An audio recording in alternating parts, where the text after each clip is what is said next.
So I think you guys have noticed that tensions are really high between the Trump administration and the media. What else is new? But I really have to wonder overall, corporate media, are you not surprised by Trump treating you guys like you're lower than dirt?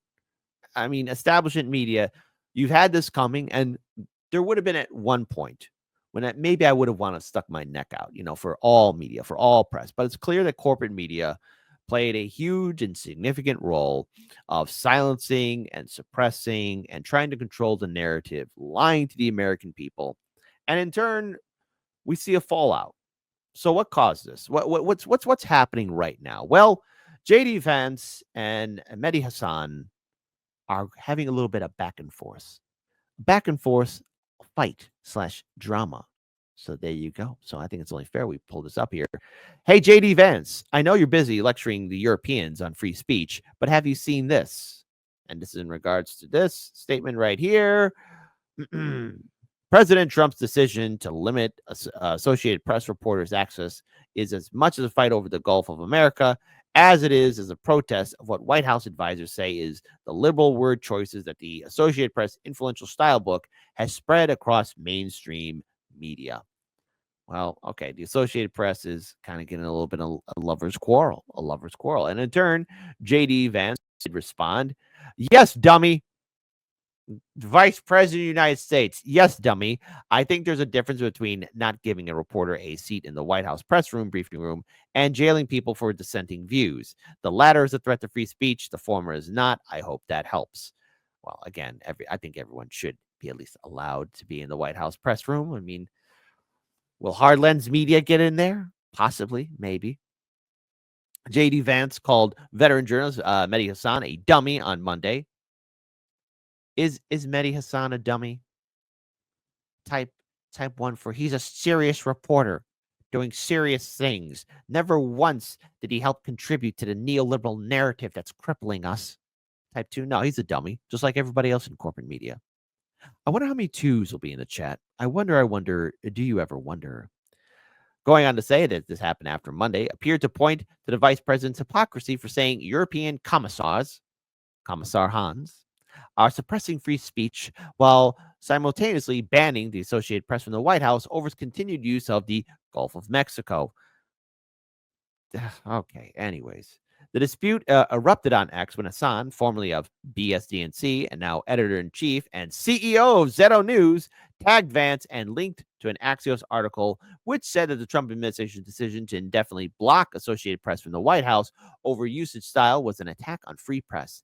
AP was permanently banned from the Oval Office last week over its editorial decision to disregard President Donald Trump's order to refer to the Gulf of Mexico as the Gulf of America. Well, so let's go ahead and talk about this even further because tensions are reaching a level high. So tensions between the Trump White House and the press are reaching a fever pitch after the president banned Associated Press from Air Force One and the Oval Office over its refusal to use the term Gulf of America in reference to the body of water previously known in the United States as the Gulf of Mexico. Let's just sit down here for a second. Things have been renamed. Things have been changed over time and time. Sometimes it's good, sometimes it's bad. Overall, this whole thing about renaming the Gulf of Mexico, I think it's a waste of time. I think the Trump administration could do a billion other better things than wanting to rename the Gulf of Mexico to the Gulf of America. You have the same administration asking or hoping to turn Canada into the 51st state or trying to acquire Greenland or taking control of the Panama Canal. Maybe I'm remembering the 2024 election cycle a little bit differently, but I don't recall him running on that. I don't recall Donald Trump running on that policy about renaming things or buying new land or making new territories out of the United States, just doing a big old land grab. I don't remember that. Maybe I'm getting senile. Maybe I'm getting crazy, but so be it. It is what it is. So be it. But going on, Tim Richardson, program director of journalism disinformation at Penn America, called the White House move against the Associated Press retribution, plain and simple, and a shameful attempt to bully the press into ideological compliance. In its most recent statement on the saga, a spokesperson for the Associated Press indicated to The Hill it has no intention of changing its style to appease the White House. Freedom of speech is a pillar of American democracy and a core value of the American people. The White House said it supports these principles, the spokesperson said. The actions taken to restrict AP's coverage of presidential events because of how we refer to a geographic location chip away at this moment, right enshrined in the U.S. Constitution for all Americans. Press Secretary Caroline Leavitt defended the administration's actions regarding the Associated Press. If we feel there are lies being pushed by outlets in this room, we're going to hold those lies accountable. This is a perfect opening for this. All lies will be exposed. Again, it's just the name of a body of water. Look, you could do better things. You could call it the press for many other things, but for the renaming of a body of water, fine. But the Associated Press, like everybody in corporate media, is hemorrhaging views, and pretty much they're going to want to get back into the White House. Don't be surprised if they do bend over, because that's what the establishment media does. They bend over all the time, every time. And if that's a horrible image to put in your head for this morning as you're going to work, I'm sorry, but don't boo me. You know I'm right. Let's see. Go on and continue on. The White House cannot dictate how news organizations report the news, nor should it penalize working journalists because it is unhappy with their editor's decision. Again, this is what the White House Correspondents Association said in a statement, calling the move unacceptable. Barring a journalist from an important event because their newsroom refuses to conform to government-imposed language is more than an attack on a reporter or outlet. It is assault on the First Amendment and the public's right to know. And yeah, they're right.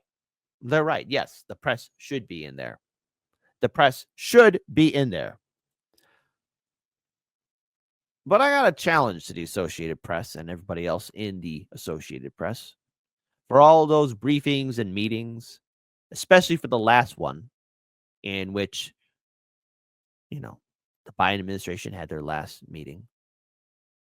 Where were all of you when people like Max Blumenthal and his colleagues were calling out the crisis in Gaza, when they were skipped or ignored, when they were asking hard-hitting questions about what was happening in Gaza, the men, women, and children that were dying in that war zone?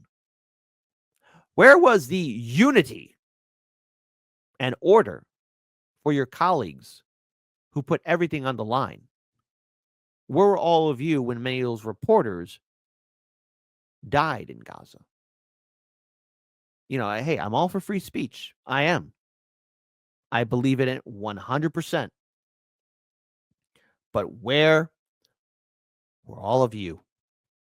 Because you might realize that people aren't speaking out as much. Maybe people are just dismissing this. It wouldn't surprise me if the Associated Press does bend the knee because they need to have access. That's how the media works. We already did a segment how the Associated Press and CNN and MSNBC, they're all having some structural changes. All of them in corporate media are having structural changes. They're unable to adapt in these changing times, and in turn, people are not tuning in as much. Continuing on, of course, media outlets can either push back on President Trump and risk losing access to his news driving first days in office, or tone down coverage of the administration, get called on for exclusives and questions often these people predict. It really seems like if you cover Trump in a certain way, you're going to get access, said one leading Republican strategist. They know their base isn't reading the Washington Post or the Associated Press. Their base is on X, so they relish this. Picking fights with the media plays really well for what they're trying to do. The president, Elon Musk, the owner of the social platform X and head of the Department of Government Efficiency, have accused outlets such as Politico, Reuters, and New York Times of benefiting from vast government bureaucracy via subscriptions, which Musk is working to cancel. Trump has also deputized his head of Federal Communications Commission, FCC, Brendan Carr, to scrutinize top news networks' overtone of coverage, diversity, equity, and inclusion policies and other issues. There is certainly a question as to whether it has a chilling effect on journalism, another White House reporter commented to The Hill. It's hard to measure that effect. You can't really tell what's in the back of someone's head as they report the news. It's probably a little early to tell just yet, but I hope it's not where we end up. It's not as if Trump does not provide access to the press. Trump efforts to flood the zone have included near daily press briefings and events where he regularly takes questions with reporters. It's a sharp departure from the last administration, which often sought to keep fairly tight reins on former President Biden's interactions with the press. And when those press briefings did happen, did anyone in the press really acknowledge Biden's mental decline? He had 4 years to really say something. On the one hand, I do find it concerning that the Associated Press is not having access because, look, it's just a name, right? But it looks like, as far as Trump and his administration is concerned, the Gulf of Mexico is the Gulf of America. I think it's a stupid waste of time. I think it's dumb, but whatever gets in the headlines, right? But on the other hand, the Associated Press and everyone who's part of the White House Correspondents Association, where were you calling out Biden? Where were you standing with your colleagues covering in war zones? Where were all of you when your colleagues would ask questions, like people like Max Blumenthal, for example, and then be dragged out or be dismissed or be canceled or be censored? And now you know how it feels. And especially the establishment media now knows how it feels because they are hemorrhaging. They are bleeding out. I would feel sorry, but now you know how it feels. It sucks, doesn't it? Radio station just censored the word devil. Clearly, we are on a different level. I guess you wouldn't notice all the rolling boulders crashing past your shoulders when you're taught to shift your focus lower, scream at all the pebbles. Cheering on the bombers because you can't abide the rebels. But I bet you'll wring your bloody hands when all the dust has settled, when the last little limb is pulled from Gaza's twisted metal. Then you can say how you were led astray, and never once in all your days would you have knowingly supported all the genocide for which you clapped and prayed. But they baited you with unconfirmed blurbs about babies until you were filled with rage. Yet someone told you babies had been starving, bombed, and caged for nearly 80 years in Gaza, and you looked the other way. So regret, but make it fashion. Go and pluck that final petal off a hyacinth on Instagram for every kid they kettled. Every son that Israel imprisoned when they're little, that they tortured for a decade, then surprised with their acquittal. And when they got released and saw their parents and whatever siblings hadn't met the missiles, they stared right through their middle. Their eyes don't seem to focus, and their words are all but dribble, like they're pondering the darkest riddle. That is, how many false flags does it take to make humanity inhuman and uncivil, distorted by the revel? The crooked slant where Israel contorts into America, Biden bathing Bibi in a bloodbath in the bevel. I opened up my feed, and I saw children disassembled. Turned some music on, and heard the station censor devil. Imagine thinking Doja Cat's a threat to moral fabric in the single largest terror cell that ever felled a temple, that ever sparked a cleansing, that ever burned a market, that ever raped with bayonets or carpet-bombed apartments, that ever turned your water off and left you in the darkness, left you doing surgery on children while they're conscious.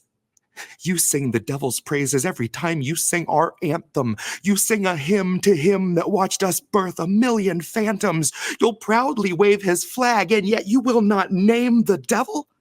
Well, clearly, we are on a different level. I can give you names, shit, I'll give you several. They say the devil wears a different face for every general, like a composite of the char he brought to fields of emerald, and the wail of every childhood we made ephemeral. So who else has left the stain of blood on everything they touch? Who else can starve civilians and they don't so much as blush? Who else has paid for Gaza being flattened into dust? If there's ever been a devil on this earth, then it is us. That's U.S. What an ugly couple letters. Feeding shit and ignorance to those it chose to tether. From the river to the sea, both are slowly growing redder. For the devil that you know just knows you better.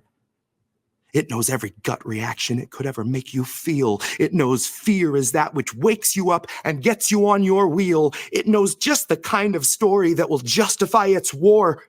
And the scripts are wrapped for World War IV.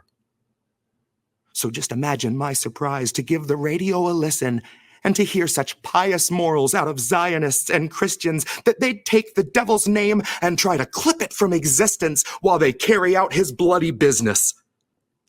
You would wave a fascist flag, and yet you honor not your Iblis? Name you not Apollyon? Hush you now your witness? Bleed the name of Belial till tongue is rolling listless in the man-made mouth of Mammon, as Lamia's whispers listen. When carts are wheeling bodies through the cities that we crushed, and the very air is rotten with decay of all that was, who else would censor devil yet behave as Legion does? If there's ever been a devil on this earth, then it is us. U.S., but not a unity of souls. More a mass of corporations turning houses into holes, turning people into puppets, turning puppets into mold, turning mold into nutrition bars worth their weight in gold because they're bombing every bakery and burning every field with phosphorus that never once has wanted for a meal. The devil wears a mask and it delights in the reveal, in that moment where the face is let to peel. We do not love the underdog. We do not cheer the rebels. We lust for all their blood until the dust has finally settled. Then pity just ourselves that we were so misled to revel. Proudly wave his flag, and yet we will not name the devil.